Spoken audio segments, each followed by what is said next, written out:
Well, to speak more on this development, Omolala Adetona, former vice chairman of Nigerian Institute of Civil Engineers, joins me now. It's good to have you join me now. It's quite sad that we still record incidents of building collapse in Nigeria. So what would you say the problem is? Do we lack effective implementation of building policies, or is it a question of professionals involved in these building projects?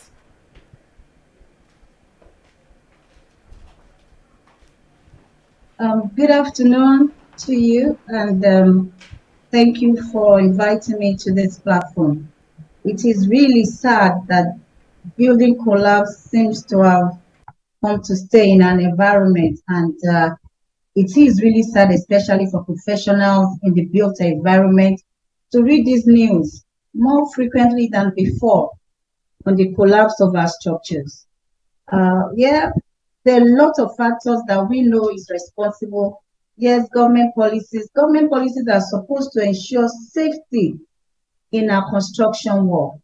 Safety at site, safety for all the workers, safety for even the structure that is being constructed. When a building collapses, the first culprit is the engineer. Everybody starts asking, who is the engineer on the project? Where are the professionals? What are they doing about it? We're equally sad and unhappy, but we all know that the building industry has been dominated by quacks, and more quacks are coming up every day.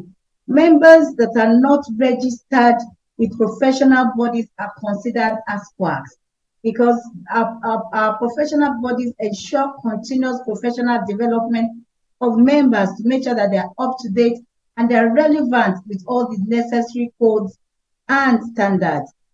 Just a couple of weeks ago, the same Lagos State, we had an overhead tank collapsing into the neighboring compound. Why? Because the site supervisor excavated a septic tank close to the footing of an overhead tank. Who does there? There are stipulated setbacks that has been given in our codes, in our standardization. So it is really sad that this is happening. Loss of lives cannot be replaced no matter what we do. So having to lose lives when these buildings collapse is untenable. It's a very big punishment that should be awarded to those that are involved. The built environment, we have different categories of professionals in our built environment.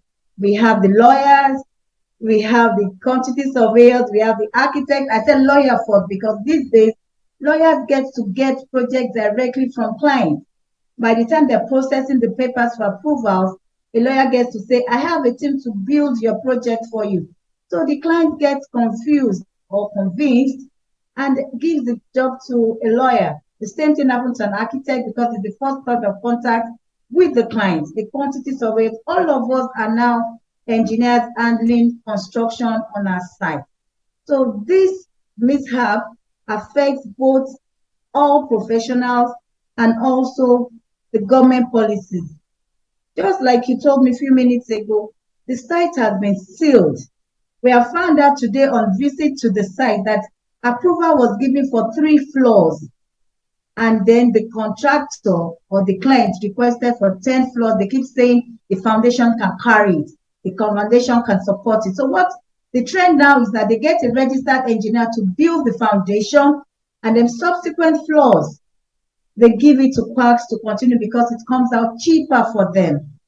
This is not the way to go about it, because when the building gets higher, there are lots of consideration. Wind effect is part of it that has to be incorporated in the design. So just going higher without taking these factors of safety into consideration can only lead to disasters like this. So I know that we have government policies. I know that Lagos State building control agencies have asked that for every milestone stage, there should be a certifying officer for the stages of completion of the works.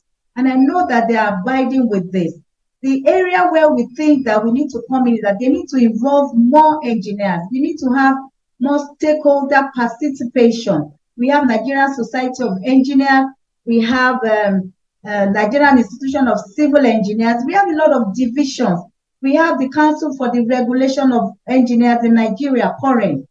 And I would like to emphasize here that COREN has an ERM team called the Engineering Regulation and Monitoring Team.